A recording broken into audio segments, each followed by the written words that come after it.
guys, welcome to our YouTube channel, iUK chapter.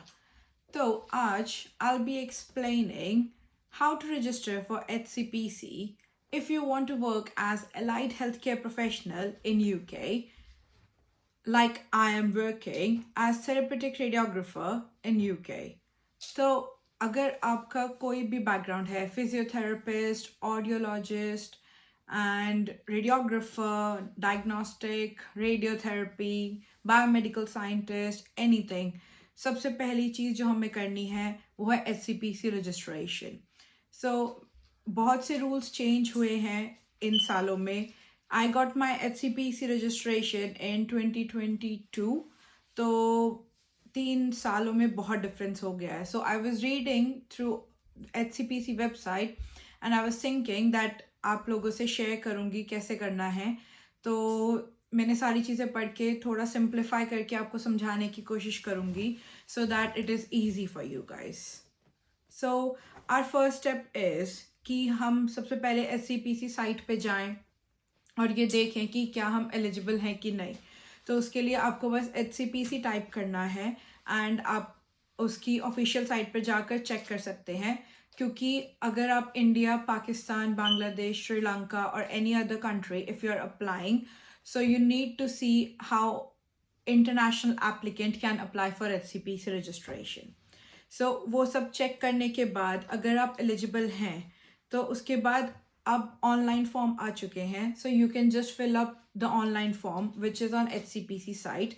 But उसके साथ you have to give few documents through which you'll be proving your identity, your address, आपकी qualification क्या है, और वो आपसे और पूछेंगे कि आपने डिग्री के बाद क्या वर्क एक्सपीरियंस है, उसको आप एक्सप्लेन करेंगे, your character reference and your English proficiency. So I'll be explaining all these things in details. If you have any queries, please comment below this video so I can read them and I can respond you the best I can.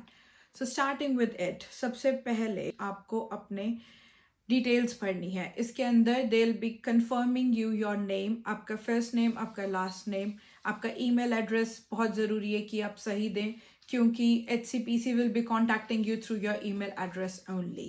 And they'll be asking you to put in your home address और आपका mobile number. Okay, सो पहला step है जिसमें आपको आपकी identification verify करके उनको बताना पड़ेगा that you are the right person who is applying for HCPC. So उसके लिए आपको सर्टिफाइड कॉपीज़ देनी पड़ेंगी. आप अपने पासपोर्ट की कॉपी दे सकते हैं, आप अपने घर के इलेक्ट्रिसिटी और वाटर बिल दे सकते हैं जिसमें आपका नाम हो and your address proof. Plus आप अपना आधार कार्ड लगा सकते हैं if you have one, and all these documents have to be notarized from a notary lawyer. So वो इसलिए है क्योंकि they have to be sure कि आप फेक डॉक्यूमेंट्स नहीं भेज रहे हो. तो अगर आप नोटराइज करवाओगे आप उनसे एक लेटर ले सकते हो कि this is the person who has notarised your documents and you are in real and there are no fake documents. जो भी डॉक्यूमेंट्स हैं सब रियल हैं. आपको अपने ओरिजिनल डॉक्यूमेंट्स भेजने की कोई ज़रूरत नहीं है. आपको अपने ओरिजिनल डॉक्यूमेंट्स स्कैन करने हैं एंड उसके ऊपर आपको नोटराइज्ड करवाना है और वही आपको डॉक्यूमेंट्स अटैच करने हैं अपने एप्लीकेशन फॉर्म के साथ.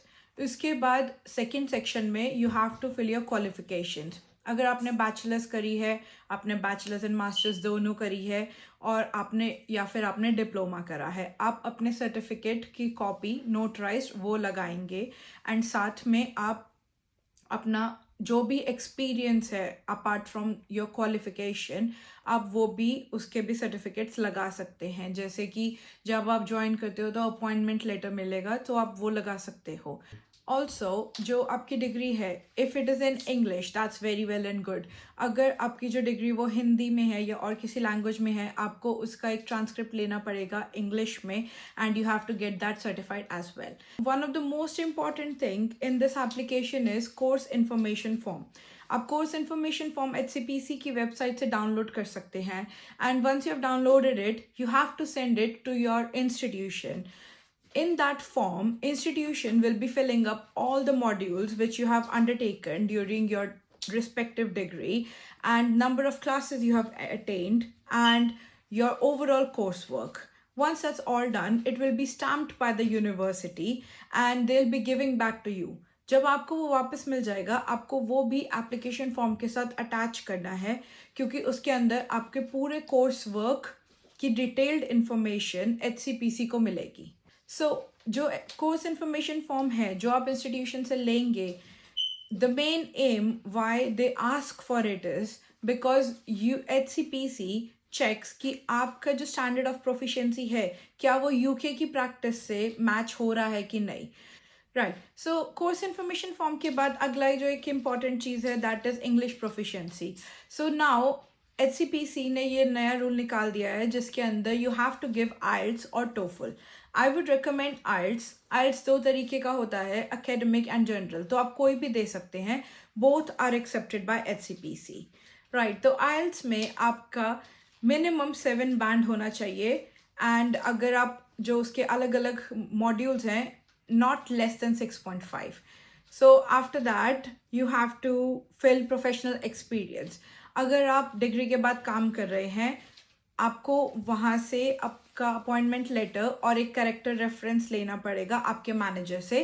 प्लस आपको इंफॉर्मेशन जो आपका एप्लीकेशन फॉर्म होगा उसके अंदर यू हैव टू राइट आप क्या क्या काम करा है आपने उतने सालों में और क्या वो उनके वहाँ पे वो प्रैक्टिस से मैच होता है या नहीं होता है.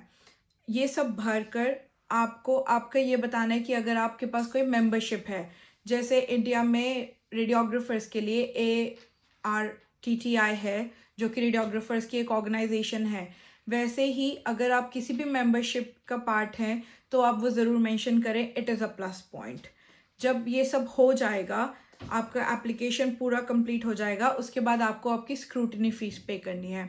सो HCPC आपसे स्क्रूटनी फ़ीस लेगा एंड उसके बाद वो आपकी एप्लीकेशन रिव्यू करेगा. एप्लीकेशन रिव्यू होने के टाइम वो आपके रेफरेंसेस को ईमेल भेजेगा जिसमें आपके रेफरीज को रिप्लाई करना होता है और जो भी आपने अपना कोर्स इन्फॉर्मेशन फॉर्म भेजा है वो उसको इवैल्यूएट करेगा कि क्या वो स्टैंडर्ड्स ऑफ प्रैक्टिस से मैच हो रहे हैं. अगर वो नहीं हो रहे हैं तो वो आपसे और एक्सप्लेनेशन डिमांड करेगा वाया ईमेल, या फिर वो आपको कोई एक्स्ट्रा कोर्स वर्क लेने के लिए भी बोल सकता है या कोई एप्टीट्यूड टेस्ट देने को बोल सकता है. जब ये सब कुछ हो जाएगा and HCPC is happy with everything, वो आपको फाइनल लिंक भेजेंगे रजिस्ट्रेशन फीस का. तो this is the last step जब आपको लास्ट पेमेंट करनी है एंड उसके बाद your name will be on the register जो कि पब्लिकली अवेलेबल है and everyone can see it.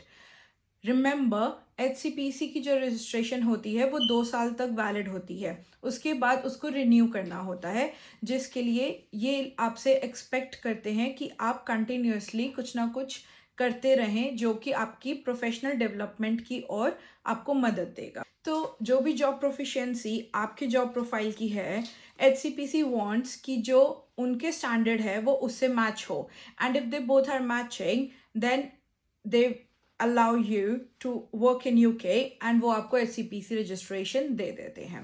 Right, so the scrutiny fees for HCPC is £678 which is roughly 70,000 in Indian rupees, और registration fees है £124 per year जो कि 14,000 per year in Indian rupees. So that's all and you will be finally registered for HCPC.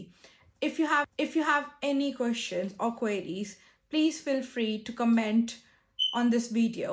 I'll be putting all the links about HCPC in the description. So please refer to our description and also हमारा Instagram page भी है iUK chapter. So please do follow us on Instagram as well for quick short videos regarding HCPC and let us know any other things which you want us to tell you more about. And all the best for your HCPC.